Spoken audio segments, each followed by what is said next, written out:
je suis père de famille, j'ai 3 enfants très adorables et surtout une épouse que j'affectionne très bien. Et professionnellement, je travaille comme responsable formation dans une entreprise de la place depuis quelques années aujourd'hui. Je suis parallèlement également coach, coach certifié PNL. Voilà, donc que je fais de façon, je vais dire, ponctuelle ou bien de façon bénévole. Et je suis formateur, concepteur, réalisateur de formation à proprement parler. En entreprise, donc, en tant que responsable de formation, je m'occupe de tout ce qui est du développement des compétences et du renforcement des capacités du personnel et de tout ce qui est accompagnement individuel et réflexion sur les profils de carrière, donc en fait de la gestion prévisionnelle des emplois et des compétences de l'ensemble du personnel en entreprise. En tant que coach, j'accompagne des personnes en situation personnelle, difficile, quelles que soient les difficultés personnelles et qui veulent devenir une meilleure version d'elles-mêmes.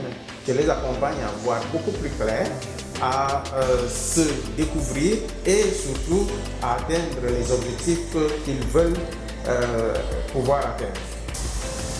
Concrètement, parlant le développement personnel, tout le monde se développe de façon personnelle.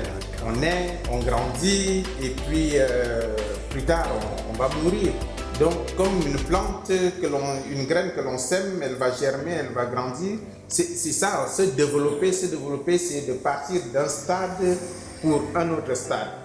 Maintenant, sauf que la majorité des personnes le font de façon, je vais dire, empirique, donc ne contrôlent rien, tandis qu'il faut avoir une dimension consciente de la chose pour pouvoir se dire, je veux partir d'un point A à un point B dans ma vie, et en ce moment, je le prends de façon consciente et je peux penser mon évolution, je peux penser mon développement, et c'est ça donc qui devient toute la matière aujourd'hui dont on parle du développement personnel, qui n'a rien à voir avec la dimension ésotérique, la dimension spirituelle dont parlent beaucoup de personnes aujourd'hui à l'extérieur. Donc c'est vraiment une dimension personnelle de quels sont mes buts, quels sont mes objectifs, vers où je vais aller, qu'est-ce que je veux devenir de plus dans ma vie.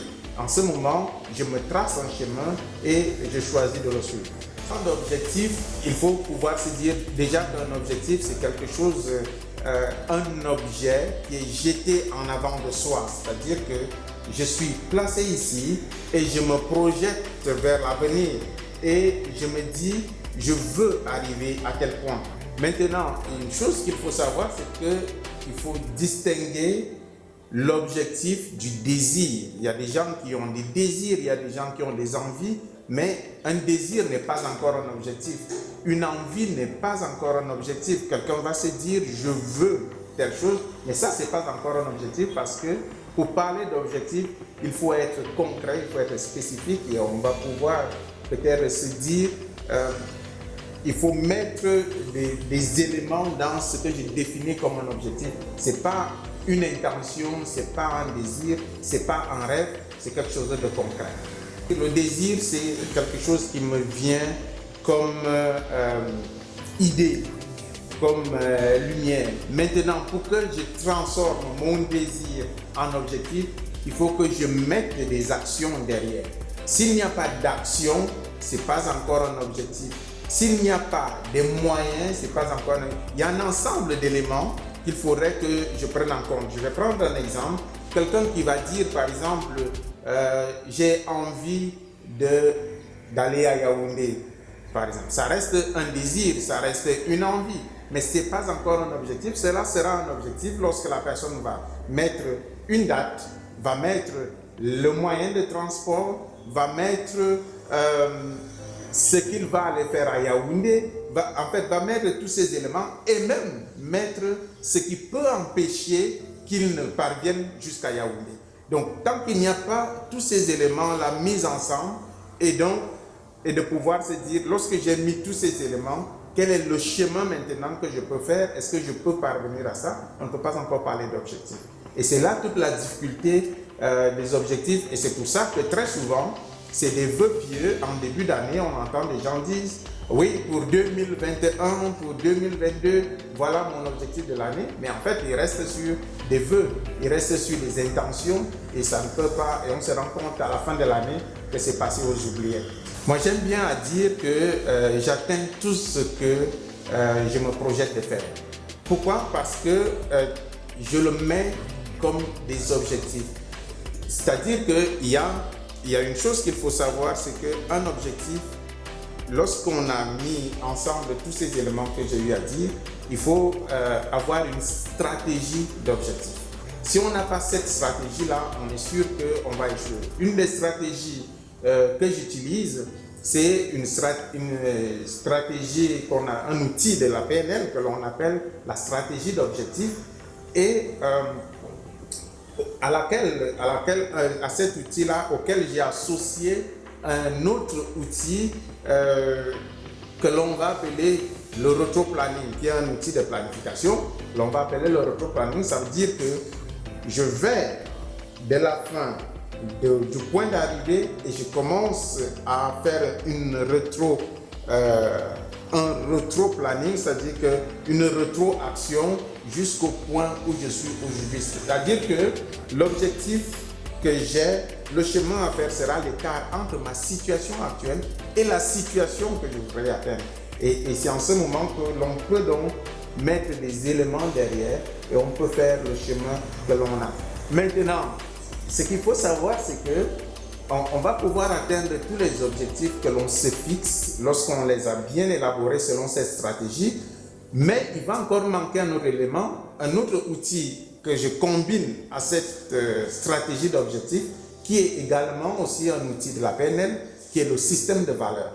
C'est-à-dire que si vous fixez un objectif et que vous n'avez pas un système, ces objectifs ne sont pas alignés à votre système de valeurs, vous n'allez pas l'atteindre. Par exemple, un objectif que les gens aiment bien se fixer, c'est un objectif financier. Et quelqu'un qui va dire, je voudrais avoir 1 million de francs, il va se dire, ok, pour l'avoir, mon million de francs, je vais aller jouer au loto. Sauf que dans son système de valeurs, le loto est quelque chose de mal vu. Donc automatiquement, il ne va jamais jouer au loto. Donc il ne va jamais atteindre son objectif de million. Donc il y a cet outil qu'il faut avoir, la stratégie d'objectif, auquel il faut associer le système de valeurs.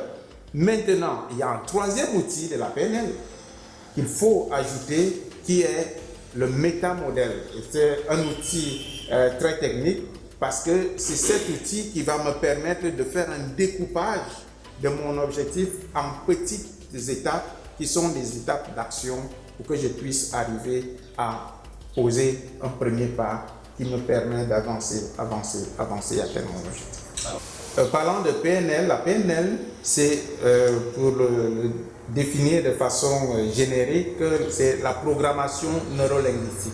En fait, c'est un ensemble d'outils de modélisation de l'excellence. C'est-à-dire que les fondateurs de la PNL se sont dit pourquoi certaines personnes excellent dans leur domaine alors que d'autres viennent à échouer. Alors ils se sont donné le défi de modéliser, c'est-à-dire que de mettre en modèle les personnes qui excellent et donc de créer des outils de telle sorte que lorsque toute personne qui peut appliquer de façon systématique ces outils va aussi atteindre les mêmes résultats que ceux qui excellent dans leur domaine. Donc, c'est contrairement à ce que les gens pensent, que c'est quelque chose qui permet, en fait, manipuler les gens. Non, c'est pas, la PNL n'est pas pour les autres, la PNL c'est pour soi-même. C'est pour devenir une meilleure version de soi et donc de pouvoir modéliser. Lorsque je vois quelqu'un faire quelque chose qui m'impressionne, je peux, en le modélisant, et reproduisant exactement ce que la personne a eu à faire, je vais atteindre exactement le même résultat que la personne a atteint. Donc, voilà ce à quoi sert la PNL. Et donc, il y a un ensemble d'outils que les spécialistes et les experts de la PNL, à la suite des pères fondateurs, ont eu à développer. J'ai parlé également de la rétroaction, du rétro-planning. Ça veut dire que je veux par exemple construire une maison. Et je pars de la fin, c'est-à-dire que j'imagine ma maison telle qu'elle est finie, je la vois, les chambres et tout ça. Maintenant, je commence aujourd'hui, à ma situation d'aujourd'hui, je n'ai pas cette maison. Donc cette maison, elle n'existe pas, elle n'existe que dans ma tête. Et puis, peut-être je l'ai maintenant dessinée, donc elle existe sur un plan. Maintenant, pour faire la rétroaction, ce que je commence à me poser comme question, c'est pour que cette maison soit finie, quelle est la dernière étape qu'il faut pour arriver à la maison terminée? Et donc, je définis cette étape. Peut-être que ce sera l'étape de dire il me faut peut-être de l'argent, ou bien il me faut la fondation. Prenons, il me faut, dernière étape, il faut que les murs soient déjà là et qu'on mette la toiture. Après, je dis, mais oui, pour qu'il y ait la toiture, quelle est l'étape qu'il faut avant cette étape-là?